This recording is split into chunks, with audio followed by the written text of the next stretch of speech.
자, 그리고 이스라엘 하마스 얘기도 저희가 이어서 좀 해봐야 될 것 같은데 네.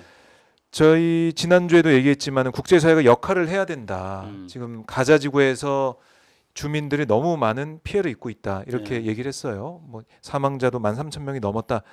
이게 또 다 집계가 된 게 아니다. 이런 얘기까지 나오고 있는데 이번에 나흘 휴전, 그러니까 교전 중지에 합의를 했습니다. 50명 정도의 인질을 하마스가 석방을 하고 이스라엘은 팔레스타인 주민들 네. 아마 뭐 여성이나 아이들이 될 것 같은데 뭐 150명 정도, 3대1 뭐 비율이 되는 것 같아요. 그 정도 석방하면서 한 나흘 정도 교전 중지. 그리고 하마스가 더 인질을 풀어준다면 연장될 수 있다. 이렇게 합의가 돼서 발표가 됐습니다. 네. 자, 이제 뭔가 좀 매듭이 풀리나요? 어떻습니까? 아니요. 아니에요? 예. 음. 그러니까 이제 인질 협상을 하는 거는 좋다고 생각합니다. 네. 왜냐하면은 그렇게 인질로 체포되어서 고생하고 있는 생사에 대한 두려움 속에서 살았던 네. 그 사람들의 인도주의적인 측면에서 본다면은 당연히 인질 그 석방을 위한 협상이 진행되고 또 그에 따른 어떤 뭐 크지는 않지만 작은 성과라도 있는 것은 환영할 만하다고 생각합니다. 하지만 이 인질 협상이 어떤 이 현재 팔레스타인과 이스라엘 사이에서의 하마스하고 지금 이스라엘하고 싸우고 있는 상황에서 이거를 전쟁을 종식시킨다거나 휴전으로 간다거나 하는 데 있어서는 별다른 영향을 미치고 있지 못합니다.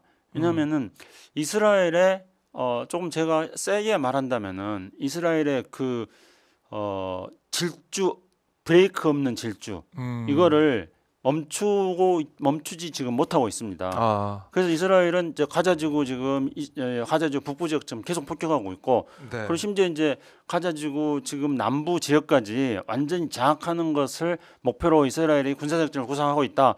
지금 그런 이야기들을 하고 있지 않습니까? 그렇기 때문에 인질 협상이라는 것은 쌍방이 이제 하마스 같은 경우는 사실 속내를 잘 모르겠습니다. 그러니까 네. 하마스 입장이 지금 대외적으로 전혀 표출이 안 되고 있는데 근데 하마스가 어차피 200여 명의 이스라엘을 쳐들어가면서 200여 명의 인질을 납치했던 거는 이렇게 인질 협상을 통해 가지고 이 자신들이 그 공격을 했던 해서 전쟁이 벌어지는 상황에서 인질 협상을 통해 가지고 이 전쟁 국면에서 좀 탈출구를 만들어 보려고 하는 출구 전략으로 인질들을 납치했을 가능성도 있습니다. 하마스는 그래서 이제 하마스는 그런 출구 전략을 쓰려고 인질 협상에 임하는 것이겠지만은 이스라엘 같은 경우는 전혀 그런 입장이 아니거든요. 현재 그렇기 때문에 인질 협상이 진행되고 있다. 그래가지고 이스라엘의 이 브레이크 없는 질주 브레이크를 다는 것은 아니다. 오히려 가자지구 북부 지역에 대한 공격 그리고 가자지구 북부 지역에 대한 완전 점령 네. 그걸 바탕으로 해서 가자 남부 지역까지 계속 공격해 나가려는 이스라엘의 시도는 앞으로 계속될 가능성이 계속될 크다. 거다. 예. 바뀌지 않았다. 네. 이스라엘의 가자지구 점령 그럼 계속 될 거고 네. 교전 중지 나흘이 끝나면은 네. 그대로 음. 교전 중지 전에 있었던 일이 네. 반복이 될 거다. 예. 그럼 가자지구에 있는 피해는 또 이어질 거다. 예. 그럼 참 막막하네요. 어떻게 될지. 참 그래서 이제 제가 계속 이 방송 처음부터 했던 것처럼 네. 국제사회에서 움직여야 된다고 이야기했지만 지금 사실 그래서 국제사회도 움직이고 있긴 있습니다만은 왠지 예전과 같지 않다는 말을 안 그런 듣는다? 느낌도- 그러니까 이스라엘이? 이스라엘의 그 어떤 질주를 지금 국제사회에서 제어를 하고 있지 못하고 있고요. 특히 이제 국제사회에서 이스라엘에 가장 강력하게 압력을 행사할 수 있는 미국조차도 바이든 대통령조차도 이 대목에 있어서는 굉장히 무기력한 모습을 지금 보여주고 있고요.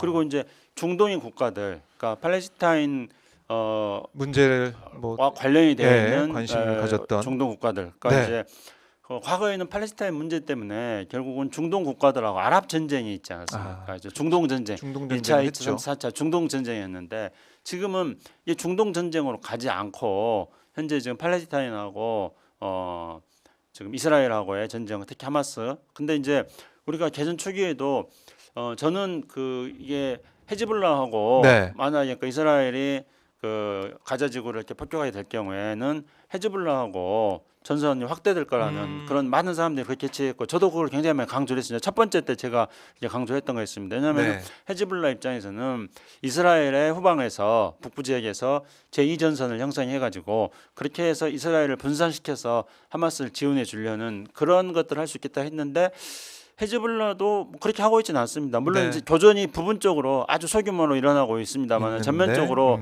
헤즈볼라하고 그렇네요. 네. 그러니까 이제 지금 현재는 이 상황에서 지금 만약 이스라엘이 그 헤즈볼라라든가 뭐 이런 데서 그 제2전선 형성돼 가지고 거기에 병력을 투입하는 것들이 자기들의 역량을 소진시키는 게 된다면은 예, 가정입니다. 그러면은 또 전쟁을 또 멈춘다거나 우리가 이런 결론으로 연결시켜 볼 수 있겠습니다만은 그것도 네. 아니고 중동의 모든 국가들이 뭐 카타르 같은 나라들이 지금 중재하려고 뭐 하고 있었습니다만은 과거처럼 어떤 그 이스라엘이 팔레스타인을 이렇게 무차별하게 공격을 하고 있는데 근데 중동 국가들이 똘똘 뭉쳐가지고 이스라엘에 대항하는 그런 것도 지금 없습니다. 그렇기 때문에 이게 지금 이 질주를 지금 막고 있지 못하는 거예요. 물론 거기에는 이제 또 그 원인 제공이 하마스가 초반에 그러니까 담장을 넘어가 가지고 육상 공중으로 넘어가 가지고 너무 많은 1,000명이 넘는 그런 무고한 민간인들을 각살을 하고 그리고 200명이 넘는 민간인들 납치하고 이런 것들에 대해서 동의를 하지 않는 사람들이 있고 네. 그래서 이제 그렇지 않아도 또 사실은 그들 나라의 국가 이익이 과거와는 좀 다르게 뭐 중동에서 그렇게 다들 자기 발등에 불이 떨어져 가지고 그걸 끊으라고 급급한 나라들이 있어 가지고 심지어 그래서 이제 사우디도 이스라엘하고 관계 정상화하려고 하고 있고 이집트도 지금 이스라엘하고 과거처럼 네 차례 중동 전쟁했던 것처럼 왼수 같은 사이는 안 되고 있고 막 이런 어떤 중동 질서의 변화도 또 분명히 지금까지 있어 왔습니다. 네. 그래 가지고 팔레스타인만 지금 완전히 그 조금 궁지에 몰리고 있다, 고립되고 있다. 하마스가 특히 그러니까 이스라엘은 멈추지 않는 거예요 지금. 그러면은 국제사회가 노력은 하고 있지만 정말 노력을 하고 그 결실을 보려면 이 중동에 있는 국가들 예. 목소리를 내야 되겠고 미국도 더 이제 압박을 해야 된다. 또 유엔도 마찬가지고 네. 강도를 좀 높여야 된다. 뭐 유엔에서는 지금 매우 강력하게 이야기하고 있는 걸로 보여집니다만은 그러나 그게 이제 먹히지 않는 이유는 지금 어떤 미국이 계속 이야기하고 있는 게 이스라엘 눈치만 보면서 계속 지금 강력하게 어떤 리더십을 발휘하고 있지 못하고 있고 강하게 얘기는 못하는 것 같아요. 예, 그리고 이제 영국도 그러지 않습니까? 사실은 네. 이 팔레스타인 문제를 야기시킨 나라 중에 하나인데 영국이라든가 유럽의 국가들, 영국 뭐 유럽의 강대국이라 하는 나라들 다 지금 뭐 하고 있습니까? 그리고 그런 나라들이 이 국제사회에서 어떤 서로 협력해가지고 네. 이스라엘의 이 질주를 완전하게 멈출 수 있지는 못하지만은 뭔가 조금 약한 심지어 제동이라도 좀 걸어놓고 제동을 걸어서 그 사이에 생기는 어떤 그 쉼의 공간, 네. 쉼의 공간에서 필요하다. 예 다른 출구를 우리가 모색해 볼 수 있는 것도 필요한데 지금은 그게 없습니다. 아직 갈 길이 멀다. 네. 이렇게 그러니까 이제 정리를 이스라엘도 해보고요. 예. 사실은 이제 제가 계속 안타깝게 생각하는 거는 이스라엘도 물론 이스라엘이 그 팔레스타인 땅에 이스라엘 국가를 수립할 때 네. 그때 이제 영국이 그거를 그 발포 선언을 통해 가지고 팔레스타인 땅에 그 이스라엘 국가를 수립해 주려고 했을 때 그때 그 모토가 민족 없는 땅에 땅 없는 민족을 준다. 그러니까 팔레스타인에 민족이 없으니까 거기에 유대인은 땅 없는 민족이니까 팔레스타인 그 민족 없는 땅에 땅 없는 민족의 국가를 건설해 준다는 거 이게 틀린 같은 거였죠. 애초에 문제 출발은 거기서부터 비롯된 거 아니었겠습니까? 네. 분명히 이제 팔레스타인 지역은 민족 없는 땅이 아니라 거기에는 팔레스타인 민족들이 살고 있었죠. 있었던 거였죠.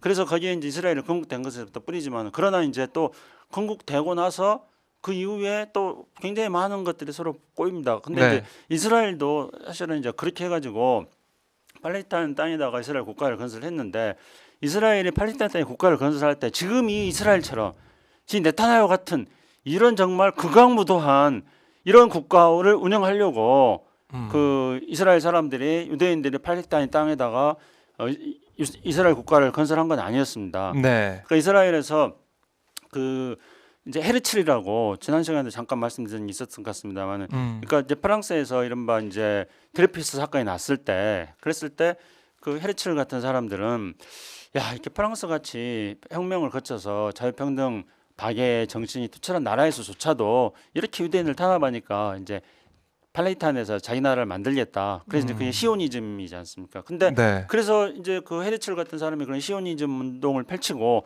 그렇게 해가지고 1948년 이스라엘을 건국했을 때 그 이스라엘 땅에 있는 그 어떤 그 당시 이스라엘을 건국한 그 국가 모델이라는 거는 어떤 사회민주주의적인 요소들이 굉장히 강했습니다. 네. 그걸 헤르첼 자체도 사회민주주의적인 그런 성향이 굉장히 강한 사람이었습니다.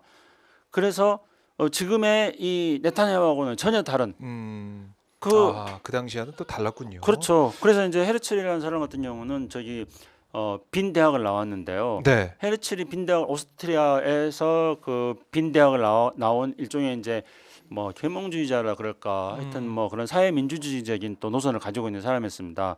그리고 이제 유럽에서 특히 이제 오스트리아라는 국가에서 본다면은 오스트리아가 이제 또 뭐 참전 국가여가지고 오스트리아도 다 쪼개지는데 네. 그럴 때 오늘날 오스트리아가 중립국으로서 존재할 수 있게 만든 사람이 칼 레너라는 사람입니다. 오스트리아 네. 오스트리아 사이당 출신인데요. 제가 이제 조사를 해봤더니 칼 레너하고 그 헤르첼이라는 시온주의 운동을 펼쳤던 사람하고는 빈 대학 10년 차이입니다. 그러니까 오스트리아에서 유럽의 역사상 그 가장 그 뛰어난 사회 민주주의자들이 있습니다. 그중에 네. 한 명이 오스트리아의 칼 레너거든요.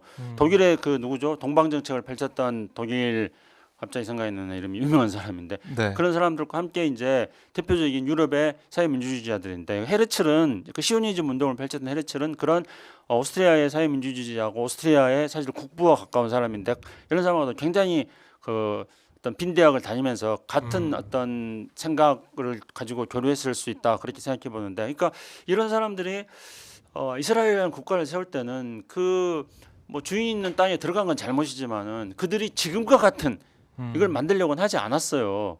근데 이스라엘이 지금 하는 거는 정말로 이거는 자신들의 건국 정신하고는 맞지 않는 겁니다. 이스라엘 역사상 이렇게 극악무도한 행동을 한 사례가 없어요. 네.